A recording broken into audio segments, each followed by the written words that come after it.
Trading rules जो आपको और मुझे वेल्दी बना सकते हैं, एक वेल्दी ट्रेडर की तरह बना सकते हैं।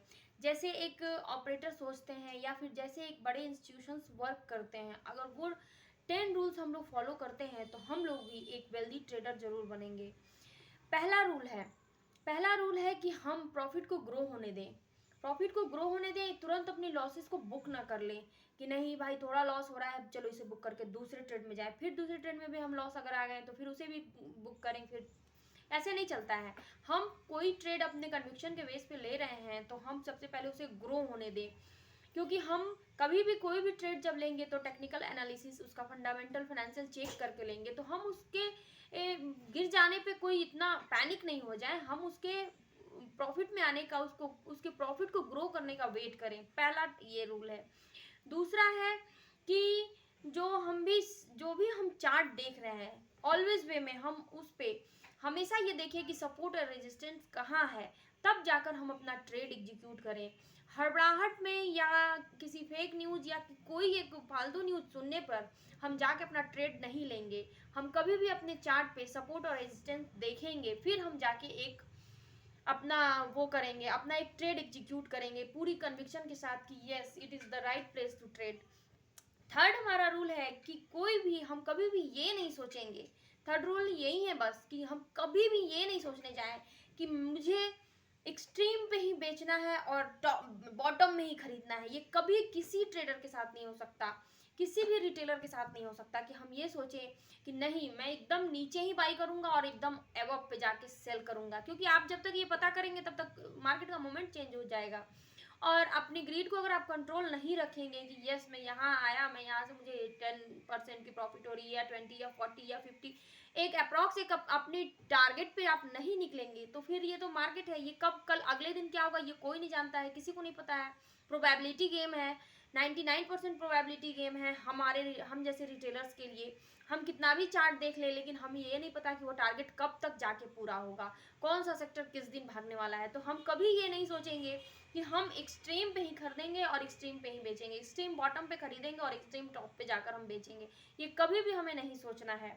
जो चौथा रूल है उसके बारे में ये है कि चौथे रूल में हमें ये सोचना है, अपने आप को इस चीज़ के लिए तैयार करना है कि ये कभी नहीं हमें सोचना है हमें रेगुलर वे में ट्रेडिंग करती रहनी है। हमें ये नहीं सोचना है कि नहीं अभी तो मार्केट बहुत चीप जा रहा है ये और चीप जाएगा, या फिर ये शेयर का स्टॉक का प्राइस बहुत एक्सपेंसिव हो गया है ये नीचे गिरेगा तब मैं खरीदूंगा या खरीदूंगी। ऐसा हमें नहीं सोचना है, हमें ट्रेडिंग करते रहनी है। जब भी हमें कंपनी का प्रोस्पेक्ट अच्छा है, फ्यूचर ग्रोथ अच्छा है, आने वाले क्वार्टरली जो फाइनेंशियल है वो अच्छे हैं, तो हमें उसमें हमेशा ट्रेड लेते रहना है अपने चार्ट पैटर्न के आधार पे, सपोर्ट रेजिस्टेंस देखते हुए। ये नहीं सोचना है कि भाई ये चीप पे मिल रहा है आज, ये चीप पे नहीं मिल रहा है, ये 1 वीक लो पे नहीं है, ये बहुत ज़्यादा एक्सपेंसिव हो गया है। क्यों, अगर शेयर कंपनी ग्रो कर रही है तो स्टॉक प्राइस भी तो ग्रो कर सकते हैं ना। या अगर कंपनी फाइनेंशियल खराब है तो ये गिरे हुए हैं तो जरूरी थोड़ी है कि वो वहाँ से और ही गिर जाए, वहाँ से ही बैकवर्ड हो सकते हैं, बैक गियर लगा सकते हैं। तो हमें ये नहीं सोचना है, हमें अपनी ट्रेडिंग लगातार लेनी है अपने सिस्टम पर, अपने चार्ट पैटर्न के आधार पे।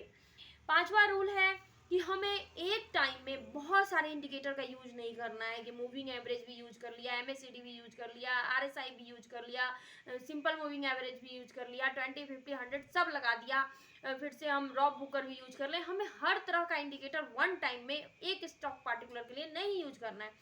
हमें अपना एक वो स्ट्रैटेजी बनाना होगा कि मैं एक ये इंडिकेटर इस मंथ यूज करूंगी या 6 महीने में यही टेक्निकल चार्ट पैटर्न देखूंगी या इसी स्ट्रैटेजी के बेस पे मैं एटलीस्ट 6 मंथ वर्क करूं।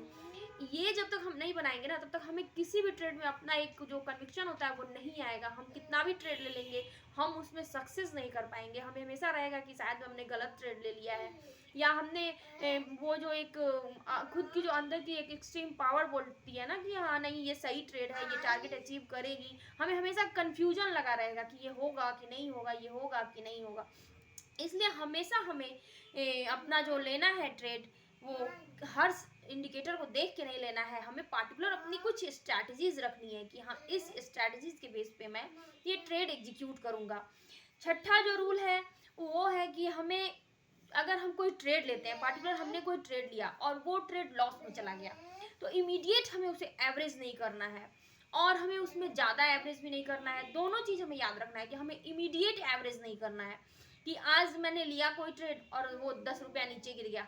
मानते हैं आप अपने टेक्निकल और स्ट्रैटेजी के बेस पे लिए हैं, लेकिन वो 10 रुपया नीचे गिर चुका है, तो जरूरी थोड़ी है कि मैं आज ही परचेज कर लूँ, मे भी कल वो और 10 रुपया गैप डाउन होके खुले।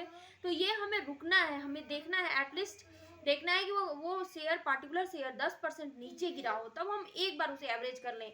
अगर उसका फ्यूचर ग्रोथ और कंपनी अच्छी है, हर तरह से सोच विचार के हमने लिया है ट्रेड को, तो अगर वो नहीं है तो फिर हमें उसे छोड़ देना चाहिए कि भाई जो कैपिटल जो फंसा हुआ है वो फंसा ही रहे, कुछ मोमेंट के बाद वो निकलेगा। नहीं तो हम एक अप्रॉक्स टाइम पे जाके अपना रिवर्स लेंगे, उस पे एवरेज करेंगे या फिर उसको सेल आउट करेंगे।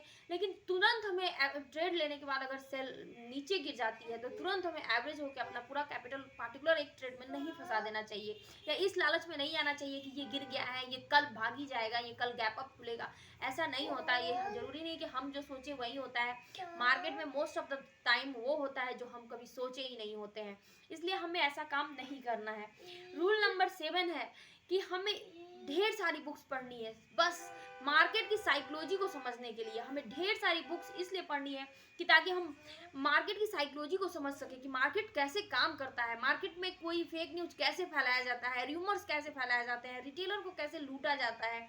ये सब चीज़ें जब हम जानेंगे तो हम कहाँ से जानेंगे, हम CNBC देख के तो नहीं जानेंगे, हमें रेगुलर वे में अपनी स्टडी को बढ़ाना होगा। वैसे वैसे बुक्स पढ़ने होंगे जिसमें मार्केट के साइकोलॉजी के बेस पे किताबें लिखी हुई हैं। मार्केट में बहुत सारी किताबें हैं जिन्हें हमें रेगुलर वे में स्टडी करनी होगी, अपने सबकॉन्शियस माइंड में उसे डालना होगा कि नहीं ये चीज़ सम टाइम्स के लिए है, ये रूमर फैलाया गया है। तभी हम जानेंगे कि ये फेक न्यूज और सही न्यूज में क्या अंतर है। कभी कभी हम देखते हैं कि कोई एक न्यूज आया कि ये कंपनी कल इस कंपनी को खरीद रही है, और नेक्स्ट डे वो कंपनी कहती है कि उस कंपनी का मैनेजमेंट की तरफ से लेटर आता है कि नहीं, हमने ऐसा कोई काम करने का इरादा नहीं किया है। तो ये फेक न्यूज फैलाया गया, इसमें रिटेलर को फंसा दिया गया, न्यूज डाल के शेयर प्राइस अप कर दिया गया और अगले दिन उसे गिरा दिया गया।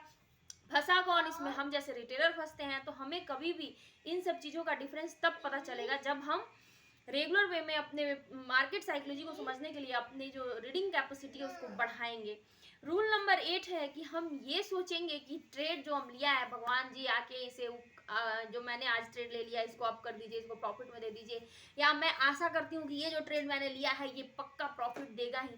ऐसा नहीं चलता है मार्केट में आपकी स्ट्रैटेजी जो है वही चलेगी। उसी पे कन्विक्शन रखिए, उसी पे सोच विचार के आप ट्रेड लीजिए। लेने से पहले आप जो चाहें वो कर सकते हैं, लेने के बाद आप कोई भी होप या कोई भी प्रे आपका कोई काम नहीं आएगा। मार्केट जो चलना है वो चलेगा ही, मार्केट को जिस हिसाब से चलना है उस हिसाब से चलेगा। सो लेने से पहले अपनी टेक्निकल इंडिकेटर सारी चीज़ देखकर कन्विक्शन में आकर आप ट्रेडिंग लीजिए। उसके बाद आप प्रे और उसके बाद आप होप मत रखिए कि ये शेयर भगवान ऊपर चला दें और ऊपर पहुंचा दें। ऐसा नहीं होता है। जो 9 है, रूल नंबर 9 है कि कभी भी आप जब एक चार्ट पैटर्न देखते हैं तो लेफ्ट साइड पूरा चार्ट बना होता है और हमें अब राइट साइड का सोचना है कि ये कैसे जाएगा। जैसे कि एक कप विथ हैंडल पैटर्न बना है, जब हम रेगुलर वे में चार्ट देखने लगेंगे, 30 मिनट या 1 आवर देंगे डेली बेसिस पे अपने लाइफ का टेक्निकल चार्ट देखने के लिए, तो हमें समझ में आएगा कि एज एग्जांपल मैं बताती हूँ कि अगर एक कप विथ हैंडल बना है या हेड एंड शोल्डर बना है तो हमें वो चार्ट देख के ही समझ में आने लगेगा कि ये राइट साइड से लेफ्ट साइड से बना के आ रहा है, ये इसका हेड बना है, ये लेफ्ट शोल्डर बन गया है, ये हेड बना है, अब ये राइट शोल्डर बना रहा है तो यहाँ से ये ब्रेकआउट दे सकता है, या कप विथ हैंडल पैटर्न बना रहा है तो हमें वो समझ में आ जाएगा। तो रेगुलर वे में जब आप चार्ट रीडिंग कीजिएगा ना, मोर देन 30 मिनट या 1 आवर आप देते हैं डेली बेसिस पे चार्ट पैटर्न को, तो आपको वो जरूर समझ में आ जाएगा कि नेक्स्ट ये ब्रेकआउट देगा या फिर ये कॉम्प्लेक्स कप विथ हैंडल या इन्वर्टेड जाएगा, क्या होगा। वो चीज़ आप जब रेगुलर चार्ट को देखेंगे तो आपको समझ में आएगा कि ये लेफ्ट साइड का जो चार्ट है वो राइट साइड टाइम में क्या होने वाला है। कंप्लीट करेगा, ब्रेकआउट करेगा, रेजिस्टेंट लेगा, कहाँ ब्रेकआउट करेगा, नेक लाइन क्या बन रही है, वो सब आपको धीरे धीरे समझ में आ जाएगी। और रूल नंबर 10 है कि अगर आप ट्रेडिंग कर रहे हैं, लाइफ में आप कितना भी सक्सेस हो, दोनों चीज़ है, लाइफ में आप कितना भी सक्सेस हो, आप MBA हो या फिर आप MNC में जॉब कर रहे हो, कितने भी बड़े लेवल पे हैं, जरूरी नहीं है कि ट्रेडिंग आपकी जो ट्रेडिंग है वो PNL बेस्ट ही हो, उसमें भी आप लॉसेस कर सकते हैं। या फिर अगर आप ट्रेडिंग में सही नहीं हैं तो ज़रूरी नहीं है कि आप अपने पर्सनल लाइफ में सही नहीं है। तो इस चीज़ों को हमें ज़्यादा नहीं सोचना है, हमें अपनी जो लर्निंग कैपेसिटी है उसको बढ़ाना है। ट्रेडिंग कुछ नहीं है, बस वो अगर आप सीखते हैं तो सब चीज़ हासिल किया जा सकता है। और उस चीज़ों को सोच कर कि नहीं मैं एक ईगो में आकर ट्रेड लेने से आप ही का नुकसान होगा और किसी का कुछ नहीं जाएगा। तो कभी भी आप अपने बेस्ट टू बेस्ट स्ट्रैटेजीज के बेस पे सिंगल टाइम में 1 और 2 इंडिकेटर देखते हुए ही ट्रेड लीजिए और लर्निंग अपनी बढ़ाते रहिए। कीप वॉचिंग, कीप ट्रेडिंग और keep liking and subscribing me. Thank you, have a nice day. जय हिंद।